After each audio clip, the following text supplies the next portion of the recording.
Now, we are back here in Long Beach, and as we mentioned earlier, it's been a string of anti-gay attacks. I had a chance to talk with Deputy Sheriff Christopher Latavazo, and he said this. If you're walking down the street and you see a group that may be threatening or pose some type of threat, simply turn and walk in the opposite direction or change the side of the street that you're walking on. Use well-lit areas walking to and from places in the community.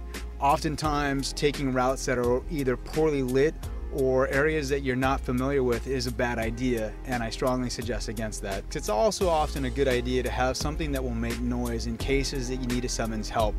I know if you went out to Pride this year, they gave you the Pride whistle, which is a great way to call attention to yourself in times of emergency when you need help.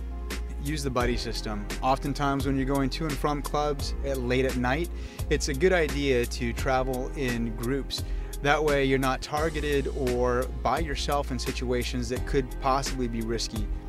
For more information and tips on how to keep yourself safe, click on the bonus video feature at the NoMoreDownLow website. This is Deputy Chris Landavazo for NoMoreDownLow.TV saying be safe. Thank you so much for that insight, Deputy Sheriff Landavazo. Kendall? All right, thank you, Janora. Now switching gears in a completely different direction. Everyone knows that LA is the luxury car capital of America.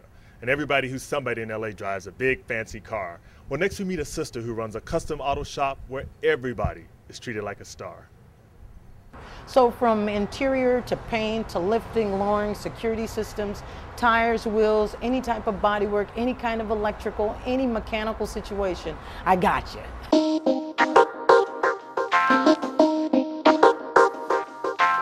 In the 12 years that she's been lifting hoods, Chauncey Bullock has learned how to maneuver through those testosterone roadblocks. I am a very strong, direct lesbian with a smile.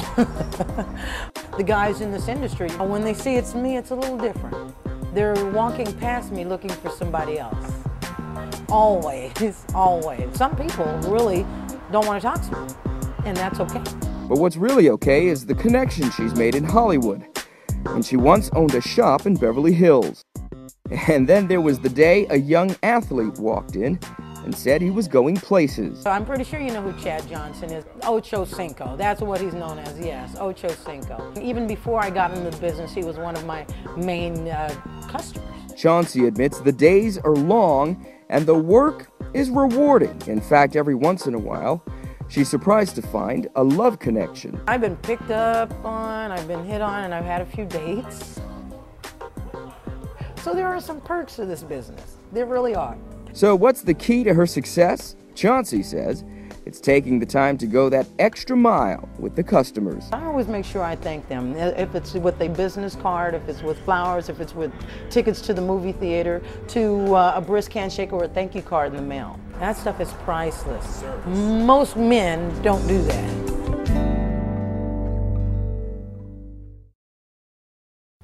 Isn't she a sweetheart? Chauncey says 5 years from now, she hopes to open more custom auto shops. And you know what? Maybe not work so hard either. I think with her drive, it will happen. I agree. Plus, Chauncey, we're going to send you some business. We know some folks rolling around town with some hoopties that need some help. All right. We'll be back in just a moment with more No More Down Low from Long Beach. Stay with us.